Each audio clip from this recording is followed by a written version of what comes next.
So, understanding conflict. Let's start with some definitions because we love starting with stuff we gotta memorize.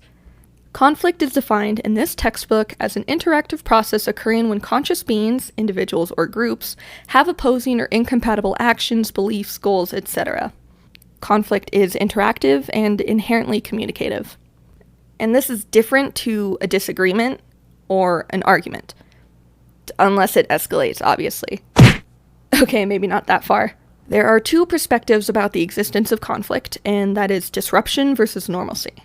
Both are exactly what it says on the tin. The disruptive perspective is that conflict is inherently destructive and just makes everything worse. And then the normalcy perspective is that conflict is normal. It's part of life. It's inevitable.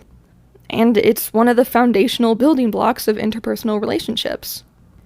Interpersonal conflict occurs when we are in some kind of relationship with another person. For example, friends, family, coworkers, any kind of relationship, romantic or platonic. And it requires 4 factors to be present. 1, the parties involved are interdependent, which is when those involved view the relationship as continuous and important, making it worth the effort to maintain. 2, they have the idea that they want something that directly opposes what they believe the other parties want, whether that's true or not.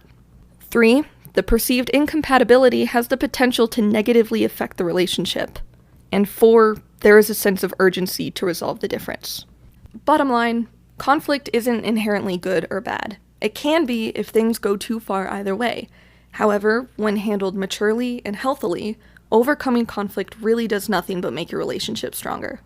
That and communication. Please talk to the people around you. Feelings and emotions are different, so we need to differentiate between the two. Feelings are responses to thoughts and interpretations. Emotions are reactions to stimuli. Emotions can be objectively measured by blood flow, brain activity, and nonverbal reactions. People are emotional, so avoid phrases that dismiss these emotions because nobody can make us feel a certain way. We can alter our emotions, but other people can't dictate how we feel or how our emotions present. Some people bottle up emotions, but when this happens, we have a limit of what we can hold in. When these emotions release, they can sometimes be intense and explosive and can damage a person's interpersonal relationships. It's important to experience our emotions. Although we can bottle them up, we still need to experience them. Sometimes we're unaware of our own emotions. Our emotional vocabulary is limited more often than not. Emotional vocabulary is being able to identify emotional feelings, differentiate emotional states from physical sensations, and being able to communicate and process emotions in a meaningful way. That's why it's a huge part of effective interpersonal communications. Positive emotions during conflict are important. Instead of responding anger with anger, try to find a way to de-escalate the tension, bring light to the situation. During stressful times, you'll have a better chance at communicating while trying to solve conflict. We insinuate what's wrong or bad about a person and how they behave while denying our responsibility of our own thoughts, feelings, and behaviors with moralistic judgments. When we deny our responsibility, we get defensive because our own individual needs aren't being met. Our negative emotions are needs being unfulfilled, putting blame on others for these reasons. With that being said, let go of negative thoughts. They weigh you down. When we focus on them for an extended period of time, letting them go will build a healthy self-concept and a stronger interpersonal relationship. Power and influence, as mentioned in the book, the main reason why we engage in a variety of interpersonal relationships over time is to influence others.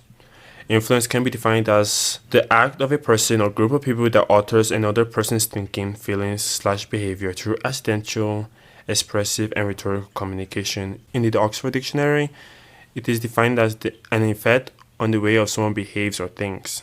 The 3 specific types of communication is accidental, expressive, and rhetorical. Accidental communication comes when a person sends a message to a receiver without even realizing those messages are being sent. Expressive communication is where our emotions can influence others. If one is happy, the other person will be happy. Rhetorical communication involves the practice of purposefully creating and sending messages to another person in the hopes of altering another person's thinking, feelings/behavior. As defined by Herbert Killman, he identified 3 levels of influence, which are as follows. Compliance, which is the weakest form of influence. It refers to an individual that accepts influence, which alters their thoughts, feelings, and behaviors. Identification is based on the field of relationship. This level of influence occurs when an individual accepts influence because they want to have a good lasting relationship. Internalization occurs when an individual adopts influence and alters the act because they are interestingly rewarding. The third level of powers, as defined in the book, is informational, which is the ability of informing a second person the power of authority given to them. Coercive, the act to punish an individual for failure to comply with one influencer's intent, while reward is the act of offering the individual rewards for complying with one influence attempt. And expert, finally, is done with the individual, gives a person they know the power to influence them based on their experience they have witnessed. Let's dive deep into conflict management strategies, a crucial skill set for navigating the choppy waters of interpersonal disagreements with grace and effectiveness. We'll explore the STLC model of conflict, a simple yet profound framework for transforming conflicts from potential disasters into opportunities for growth and understanding. First up, stop.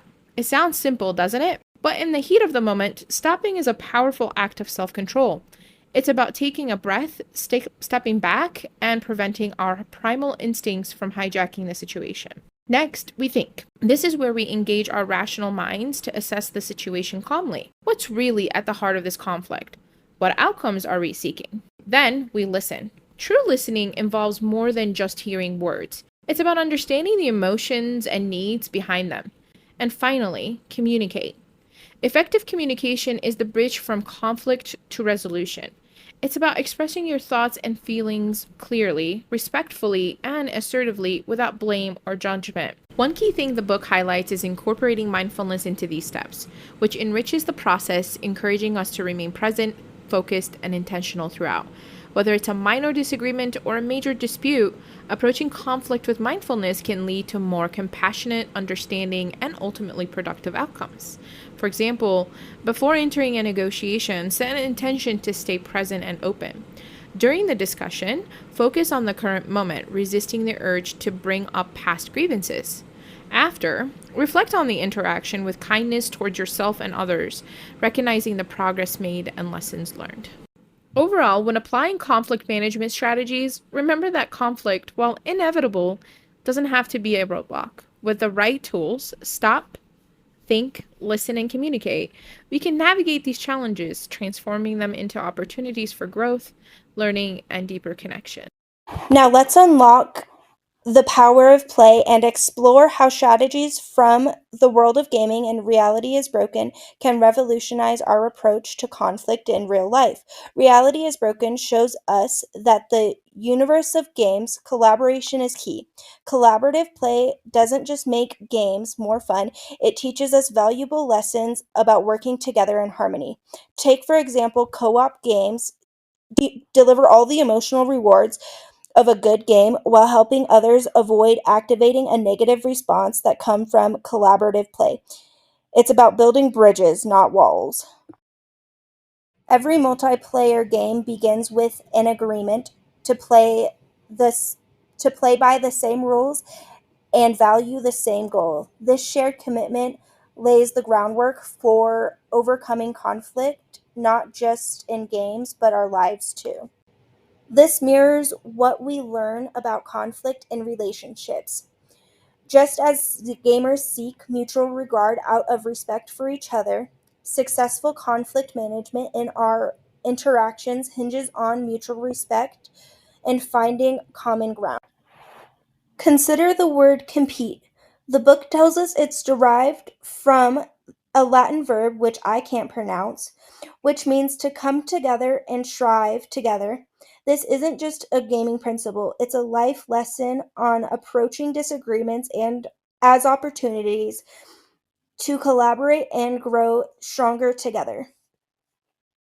Imagine applying the sixth sense for collaboration as extraordinary collaborators do in games to everyday conflicts by developing a strong social network and a peripheral awareness, we can navigate through life's challenges more effectively.